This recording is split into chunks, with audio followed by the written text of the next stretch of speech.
don't waste your time. I wasted time with this. Hello everyone, my name is Julia. I'm a certified Montessori teacher and I'm a mom of a 2-year-old named Isaac, or if you want to be more specific, he is 27 months. And I'm also a stepmom of a 9-year-old named Asher, or if you want to be more specific, he is 214 months. I feel a bit haggard today. I have been in a crazy sort of like reorganizing and decluttering of the house and not very much sleep. So pardon that. But today I'm going to be sharing with you some lazy parenting hacks for any of you parents out there who are wanting to invest in Montessori but just don't have the time or the ability or the willingness to go out and spend all that bucket load of money and time setting up everything for your child.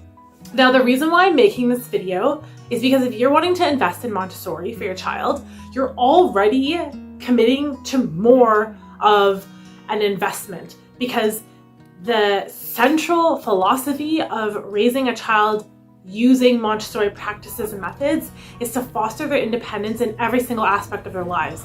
And at home, the majority of the ways that you're going to help foster their independence is by encouraging your child to take care of themselves, take care of their environment, and to be able to complete practical life tasks so that they can maintain what they have and take care of what they have, and ultimately be able to provide for themselves when they're an adult and out of your house. Having said that, it can be really overwhelming to know what exactly to purchase or what to make or what to do for your child to help them have those tools to gain their independence. And this is where these hacks are coming in today. So today I have 6 things to share with you. And just bear in mind that some of these things are lazy in terms of the long-term thinking, and other things are just continuous kind of lazy things that I keep in mind or that I have adopted since having children in my life.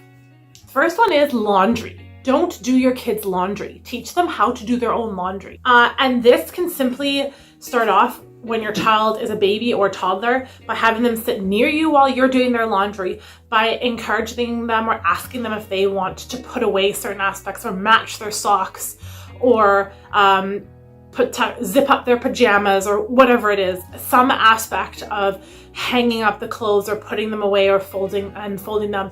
If they can come with you to the washing machine and pour in the detergent or push the buttons to start the machines or the dryer, then anything. And then as they grow, then you can show them how they can do laundry all by themselves. Having a child do their own laundry will not only save you a heck of a lot of time as they grow older, but also it allows them to gain their independence in the sense that if they have favorite clothing items or items that they wear all the time, they're going to want to take care of them properly and to be able to keep track of them. And if you're constantly taking clothes that are lying on the floor or clothes that you think are dirty or that you've deemed too small or whatever, you're essentially taking away that agency from children.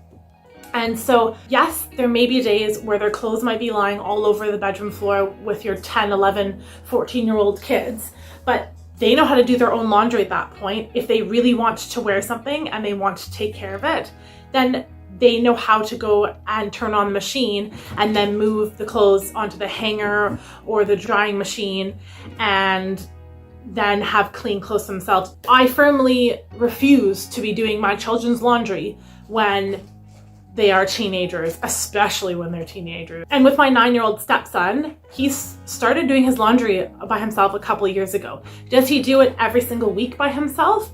No, because some weeks he's busy and we want to respect his busyness as well. Maybe he has a special play date with a friend he hasn't seen in a while, or maybe just the day has slipped away from us and we've all forgotten.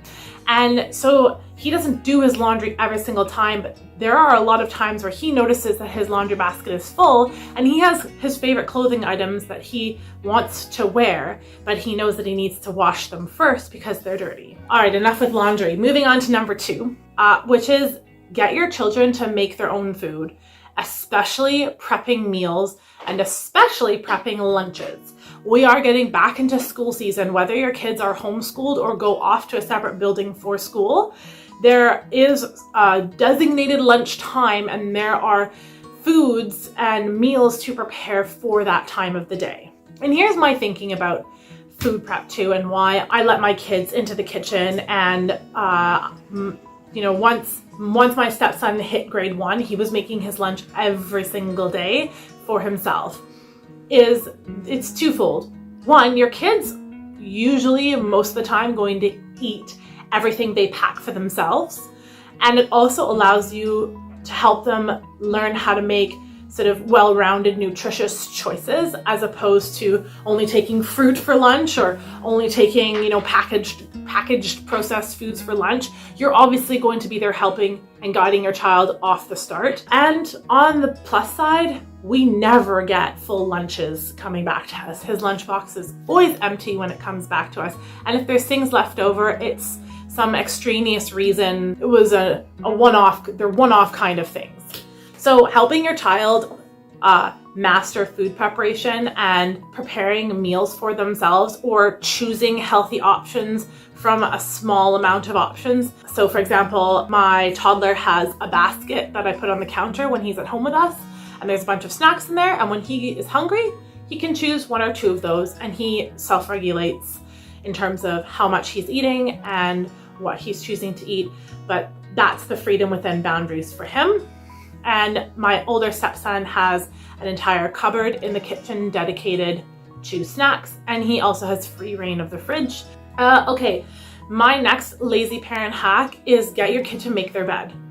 And that includes washing their bed sheets and learning how to literally make their bed. And again, this is a skill that someday when they're out in the wild and they don't have you with them every single minute of the day, they're gonna have to do this by themselves. Making your bed can be tricky. There's a fitted sheet, there's the mattress protector, there's a duvet and a duvet cover if that's what you have. There's a loose sheet, there's pillowcases. So there's a lot of fine motor work skills in there as well. But even before getting to that stage where they're then doing their sheet laundry as well, before doing that, have them just make up their bed in the morning.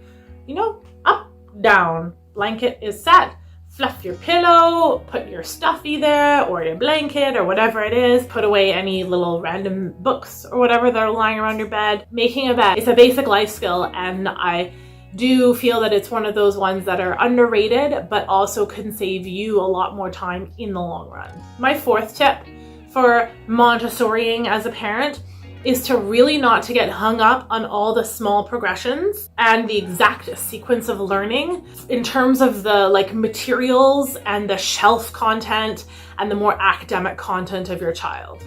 And this is super important. Unless you're homeschooling your child and you're adopting the Montessori method for homeschooling your child, you will probably have to purchase a lot of those materials or hand make them or DIY them. But if you're not Montessori homeschooling your child, then there's really no need to get hung up on the progressions. If you get hung up on the micro parts of the process, you're just gonna feel overwhelmed, and you're gonna feel like you need to spend all that money or spend all that time prepping and presenting to your child. Let's not forget that presenting a material or concept to your child, it takes the most time, and it's just going to cause you undue stress. And your children don't need it unless you're really hands-on with the methodology in terms of homeschooling your child according to Montessori. Then there is no need for you to purchase all the materials under the sun for elementary and preschool or infant toddler. And there is no need for you to fret if you're, oh no, my child is learning how to read, but we don't have a movable alphabet, so they're not spelling the words and reading them with a movable alphabet. Well, if you can't afford, or if the movable alphabet is just not in your list of things to have, then your child will learn to read and will learn to write despite that. Think about when you grew up as a child, most of us parents today did not go to a Montessori school. They really weren't that popular or prevalent in the 80s or 90s. At least in North America, I know that for certain. I don't know about other parts of the world, but in North America, Montessori has really only sort of blossomed into popularity over this last sort of decade, 15, 20 years or so. But for the most of us, we learned our numbers and our letters and our math facts and our geometric shapes without the use of all of these progressions. And yes, it is beautiful to see a child working on a concept with such focus. And it's amazing to see the detail and the connections that they're able to make with this one presented concept and this other presented concept. But you don't need to do that for your child, especially if it's going to stress you out. Because if you're a stressed out parent, then your kids are going to reflect and project that as well. So don't get hung up on the small things. Just pick some of the things that your children likes. Observe your child, because observing how your child operates and what they like to do is going to give you the best idea of what to provide for them. But I think it's such an important part. If you don't know what your child likes, then you won't be able to provide the things that they like to do. So you're going to waste a bunch of money and waste a bunch of time prepping and showing them and making all these things that they're not going to like to do. For example, I just made this. It's a bit messy. I just made this color gradient DIY, which is going to be featured in a video coming up. And it's been on the shelf for 4 days now. Has my child even looked at it once? No. Did I pull it out and invite my child to work on it with me? Yes. Is it important that he's able to match colors in terms of shades and light to dark? For me or for him right now? No, not really. Like, if he does, that's great. But if he doesn't, I'm not going to get hung up on it. But did I spend a lot of time making this? Well, no, I didn't spend that much time making it, but I spent time making it. And now it's sitting on the shelf, essentially collecting dust. Am I going to probably put it away off the shelf pretty soon? Yeah. Am I going to bring it out again later to see if he's interested? Yes. But that's a lot of effort. And this is something that I just made, and my child hasn't been showing interest in colors recently. So I don't know why I made it, quite frankly. I think I just had the materials lying around and I wanted to just make something creative. But you know, don't waste your time. I wasted time with this. It might come into use later, who knows, but it could not. But I essentially didn't observe my child properly enough. Just a personal example there. And my fifth tip, which goes with the fourth tip, is thrift everything. If you have a thrift store or two in your city, get acquainted with them. And I mean for everything. I mean for your furniture. I mean for baskets and trays and utensils in the kitchen and all of your child's eating and climbing supplies. And you'll see, you don't need the fancy IKEA, beautifully crafted, artsy toddler setup for, you know, a changing station at the entranceway. You really just need a place for your child to sit and a place for your child to be able to hang their clothes by themselves. Let me show you. Like, for example, this is my child's dining area shelf. Super simple. Oh, that's knocked over.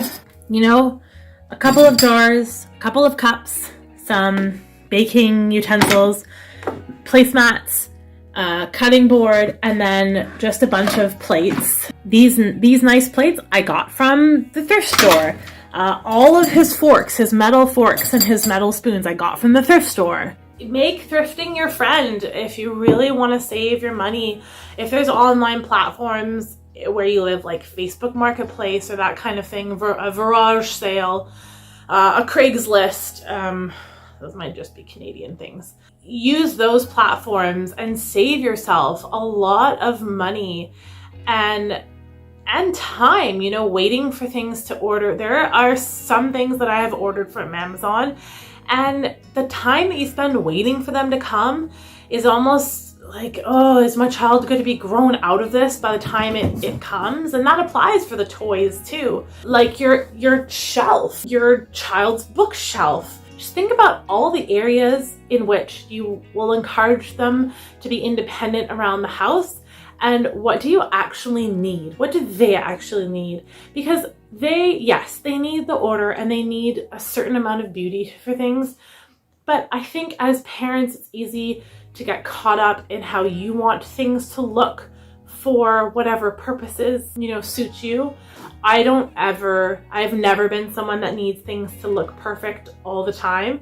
And if you've watched any of my crafting with me or like dollar store DIY videos, you'll see they're not the most like perfect, amazing, Instagram worthy things, but my child uses them and he uses them hard and he, there's all, and then they're done and that's it.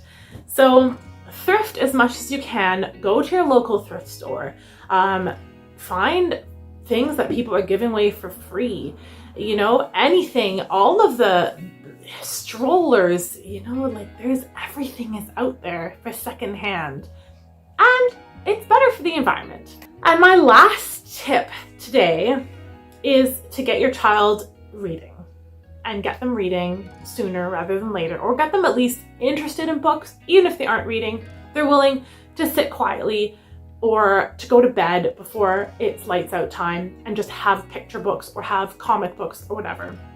And really, the best way to do this is to read to your child. So if you have an older child, then find a chapter book series or a comic book series that maybe all their friends are talking about or that is popular for that age. I started reading with Asher when he was about 5, and we read Captain Underpants. And there's 15, 16 books now in the series. And we went through the first 11 books and we would just read, a chapter or two at night together. And then eventually we moved into Diary of a Wimpy Kid. And I think Diary of a Wimpy Kid is still, still a popular choice. And, as he's been learning to read by himself, he's picking up these books now by himself and he's reading the stories. And when in doubt, if your child has the ability to read something, they will always have the ability to entertain themselves. And I know it's important to let your children be bored, but also let's not forget about the absolute gift that books give us in terms of learning opportunities, in terms of vocabulary expansion, cultural knowledge, learning about our past or our present, just escaping for a little bit. So getting your child to read sooner rather than later, or just interested in books, will be of massive help. Guys, I know that was a lot of talking today and a lot of sort of like, but do forgive me, I'm operating on like 4 hours of sleep.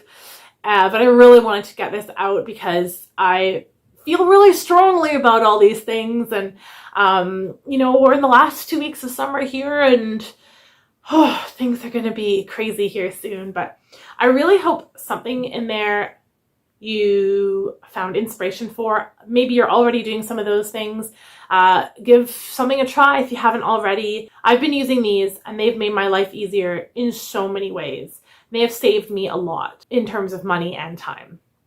And it's a trial and error process too. I mean, we're all learning on the go. Anyway, that's it for today. Thank you so much for watching, and please stay safe and stay sane. Continue to stay sane, for all of us insane people out there. And I will see you next time.